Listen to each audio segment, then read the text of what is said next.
wanted to get into the NBA and really the NBA trade deadline, which, it's so interesting because James Harden has been bitching and crying where he is supposed to be and what he should be playing for. Let's be honest, he hasn't been playing for anything because he hasn't won anything. This guy has been one of the worst playoff players we've seen, as well as Ben Simmons.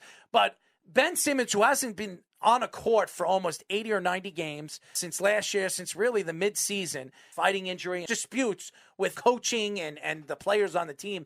Ben Simmons has been sitting out ever since then. He's been asking for a trade, and now he gets his wish just as much as James Harden, who Sean Marks, 48 hours before the trade deadline, said there's no way in hell he's trading James Harden. And we've heard this before many, many times, not just in basketball, but in all sports. When a GM says that, usually means, how much are you going to give me for him, or I'm not trading him? And Sean Marks, who everybody says is a great GM, he comes from the San Antonio Spurs, such a smart guy, has made just as bad a move trading for James Harden from the Rockets as Billy King did when he traded for Kevin Garnett, Pierce, and the Jet. And to me, when you look at the big picture and you look at this trade, you did add a young player like James Harden. You did add a superstar, still a superstar player.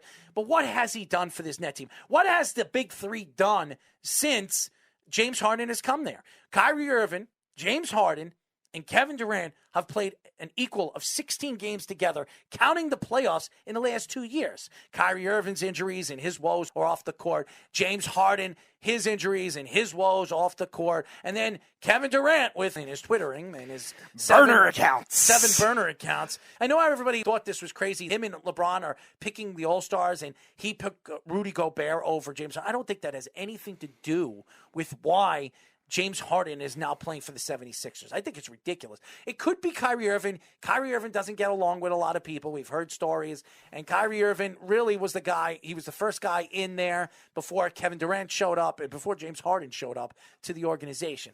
But right now, if you look at this trade, do the Nets look like they won on this trade? They lost on the James Harden trade from the Rockets, giving up Karis LeVert. Jarrett Allen is turning. And by the way, both players, Jarrett Allen and Karis LeVert, are playing for the Cleveland Cavaliers because Karis LeVert was traded from Indiana to the Cleveland Cavaliers. And Cleveland, man, they're building something over there. With Mobley there, this is a good team. And this is a dangerous team in Eastern Conference. They remind me of the Atlanta Hawks from last year, just more talented and more, I think, more depth than the Atlanta Hawks are. So, I'd love to see Karis LeVert hit a buzzer beater to knock the Nets out of the playoffs. That would be funny. The question is, are the Nets going to make the playoffs? They're the 9th seed right now. They've lost 10 games in a row. And right now, adding Ben Simmons, who hasn't stepped on a court, who's not a good shooter, it's going to take him a while to get his feet under him. And is he going to play this year? That's the question. Nobody's heard from him yet. The only person that's heard from him is Kevin Durant. And I'm sure Kevin Durant is happy-go-lucky, not because he expects this team to be a championship team this year. And remember, he can opt out of his contract at the end of the season. Maybe Ben Simmons is secretly with Rick Barry and learning how to shoot underhand free throws. Yeah, and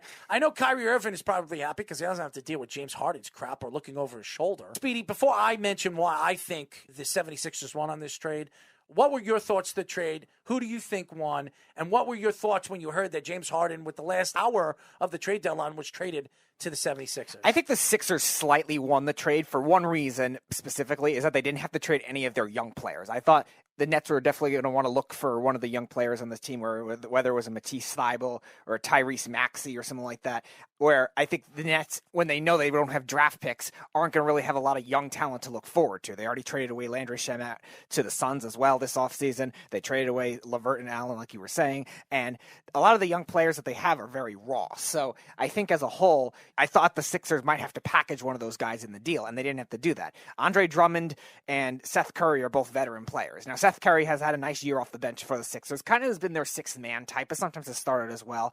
Andre Drummond, trading him away, he hasn't been as good in recent years. Now, the only thing that worries me from the Sixers end is if Embiid gets hurt. Drummond was a nice insurance policy to at least have a serviceable starting center, but they don't really have that anymore. But I don't think they're as worried about that because Embiid's been pretty durable this year, and their depth as a whole has been better this year. Now, is it going to put either one of these teams over the top in terms of winning a championship is something I'm still concerned with. You criticize Doc Rivers and his playoff identity all the time for the Sixers, so will he be able to work with that? And James Harden, too. And they had one of the worst playoff players in history. James Harden, too. very inefficient in the playoffs. Now, it does make him more potent in terms of a volume scorer. Ben Simmons was afraid to shoot and didn't really make the greatest passes either, and then his free throws obviously are terrible. James Harden's just inefficient. So the other thing, though, too, is the Sixers are a much better offensive rebounding team than the Nets. So even if James Harden does miss some shots, maybe they end up getting bailed out by Embiid or those other big men that they have. So we'll see on that. But still, he's not a great playoff player. So I still wouldn't put him as the favorites in the East, but I definitely put him higher than they were, not having Ben Simmons. Because Ben Simmons,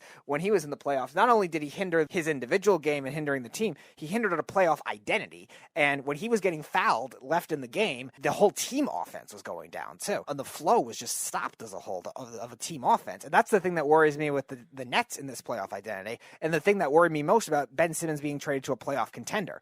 It hinders the team offense when your teams are going hack a Ben Simmons against you like the Hawks did. And for a team that's reliant on offense like the Nets, that could be a problem. So Steve Nash is going to have to manage that, where maybe putting in Ben Simmons early in quarters where the hacks are only going to be fouls for inbound plays, not for free throws. So that's one of those things that Steve Nash will have to step up as a coach and be able to manage. Maybe you bring Ben Simmons as a big man point guard and move a guy like Kyrie Irving to the 2 where he can shoot more and be more of an offensive threat, because we know Ben Simmons can't shoot the 3. He's hit 12 threes out of like 48 attempts in his career. So I mean, the guy's not a shooter. He's more of a facilitator, and he's a great defensive player. And that's something I think the Nets could definitely value, because when they play the Bucks and they got to have somebody play the Greek Freak, you don't have to put too much stress on a guy like Kevin Durant. He can concentrate on his offensive game and defend a lesser, more potent offensive player, where it can make him a better player and open up better for Kevin Durant. But when you look at this trade, I'll explain the trade. James Harden, Paul Millsap goes back to the 76ers. And losing Paul Millsap, he's a good playoff player, he's a good bench player, and a good defensive player. So you're losing a significant piece. The Nets get Ben Simmons, 3-time All-Star and a very good player, I believe one of the more underrated defensive players in the league.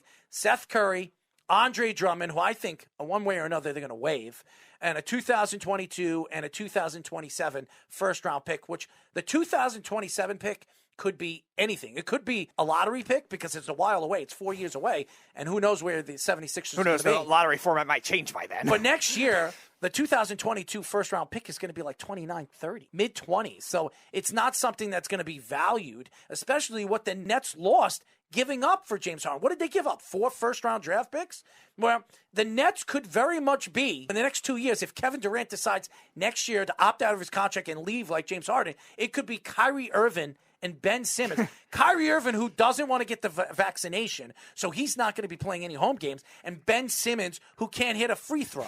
Let's be honest. I think the Brooklyn Nets are in a situation that it's a must-win now with Kevin Durant, so they better find a way to win, and I don't like this trade for the Nets. I think this definitely, absolutely benefits the 76ers, because even without Ben Simmons, they're the 4th or 5th seed throughout this season. You add James Harden, that can move you all the way to the 2nd or maybe even 3rd seed going into the playoffs. And James Harden, even though he has not been a good playoff player, it could change. It could very much change. Throughout this trade deadline, there was nothing that really stuck out for the Knicks. The Knicks, they got Cam Reddish. They didn't trade away Randle. I think the Knicks were very smart staying put. You don't give away a player because you just want to get rid of him. Right. You wait until the offseason. You wait until a player becomes available. Who knows? Anthony Davis could be available in the offseason. And if that's the case, there's a good chance that the Knicks could go after an Anthony Davis and add a superstar player of that magnitude. And that could change everything in the outcome of where this team is. So I think you hold on to Julius Randle.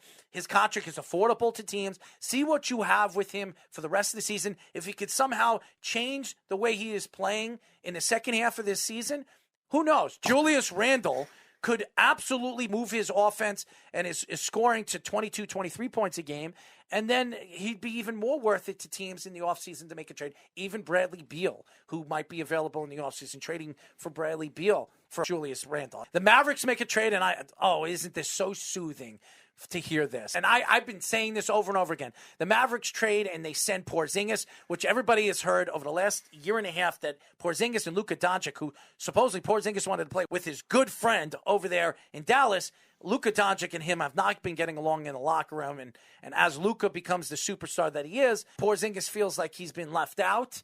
And Porzingis gets traded to the Wizards, a team that just traded away Spencer Dinwiddie. And they're probably trading away Bradley Beal in the offseason. So guess who's going to be the lead guy? Who's going to be the face of that organization, that crappy organization? That is Kristaps Porzingis. And he could have done this in New York. He could have really built himself a brand in New York, but him and his brother wanted to own a piece of the Knicks. If he wasn't getting in trouble with women or jumping off boats or tearing his ACL, he was doing other things, undermining the New York Knicks and obviously James Dolan and the coaching staff. So happy to see Porzingis suffering with Washington. Two things that could be noted of both the Harden trade and the Porzingis trade. The moral of it is NBA relationships could look good at first and then become so fragile all within less than a year. Yeah, and Porzingis can't stay healthy, so he's a lopsided big man who got paid a lot of money to do nothing, okay? And that's coming from a Knicks fan who actually loved him and loved when the Knicks drafted him. He just has been a selfish player, and he deserves where he is now. And let's see what this selfish player could do with a Wizard team that's going to be Beal-less. And now a Spencer Dinwiddie player that goes to Dallas, who I think absolutely fits the culture over there. I think that's a good move for Dallas. Montrezl Harrell, they traded too. Yes. Yeah, absolutely. And they also, Davis Bertans. So the Wizards lose a player like that of that magnitude as well. The Celtics acquire White from the Spurs. I think Derek White's a good young player. We don't know what he's going to be, but they gave up Josh Richards, Romeo Langford, a 2022 first-round draft pick, and a 2028 first-round draft pick. And you see this. Is this opening up a place for a Bradley Beal, which everybody keeps talking about? It doesn't make sense why Bradley Beal would go there.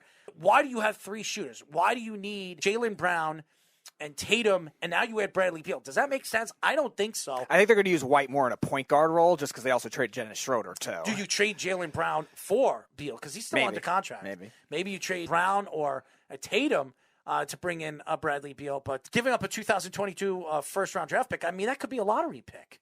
That could absolutely be a lottery pick for the Spurs. And right now they're sitting, I think, in a lottery pick in the Western Conference. Yeah. Celtics made another trade. They get Theis. A former Celtic. He returns. Dennis Schroeder, Enes Freedom, and Bruno Fernando. Enes Freedom, with his new name, Enes Kanter, formerly, back to the Celtics as well. They just want their old guys back. I think what they're doing is they're shedding salaries because they're looking to open up in the offseason and try to make moves for free agency, which is a smart move by the Celtics. And obviously this team is not going to win with their two superstars, so they're going to have to rid one of them. Honestly, Jaylen Brown's had a sensational year, so I think Tatum is the better of the players. So right now with Jaylen Brown having the season that he's having, he is a perfect trade piece where you can get yourself a great player for him. So I expect Jaylen Brown to be the guy that they're going to trade away, not Tatum. Bucks get Ibaka, a second-round pick, 2 second-round picks from Sacramento, Detroit. This is a three-team trade, and cash consideration from the LA Clippers. The Clippers get Rodney Hood, Semi Ojeleye, Vanja Markikova. The Kings get Dante DiVincenzo, Josh Jackson, Trey Lyles, David Michino, and second-round pick. So nothing special. A lot of college studs that really haven't panned out in the NBA. And Marvin Bagley III goes to the Pistons. Finally, he goes somewhere and maybe he gets some playing time. The Hornets acquire Harrell from Wizards. Montrezl Harrell, who played very well for the LA Lakers last year. I was very surprised they traded him.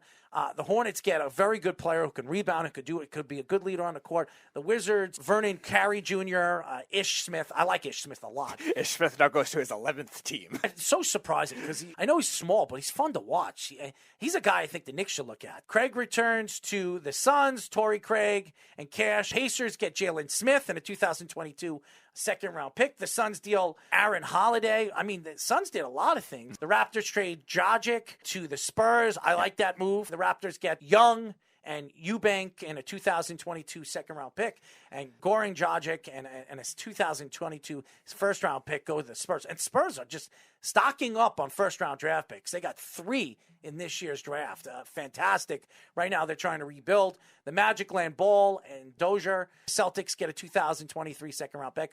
Big whoop. The rest of the trades, I mean, obviously everybody knows. CJ McCollum was the other big one. Yes, Sabonis go to the Kings. Tyrese Halliburton, I think this was a terrible trade, by the way, by the Kings. Buddy Hield and Tristan Thompson go all the way to the Pacers. And Sabonis, Holiday, Lamb, and a second-round pick go to the Kings. Horrible trade. Trailblazers trade away CJ McCollum to the Pelicans. The Pelicans get CJ McCollum, Larry Nance Jr., and Tony Snell. And the Blazers get Josh Hart, Big Whoop, Alexander Walker, and Didi Luzada, and a 2022 first-round draft pick protected, which is not good, 2026 second-round pick, and a 2027 second-round pick. And the Cavaliers, by the way, Karis LeVert goes to the Cavaliers with his former team partner over there with the Brooklyn Nets. Really structuring a very good team, and a 2022 from Miami. The Pacers get Ricky Rubio, a first-round pick this year, lottery protected, which is not good again, a 2022 and two 2022 for a second-round picks. I think the Clippers made out on this trade. The Clippers get Norman Powell and Robert Covington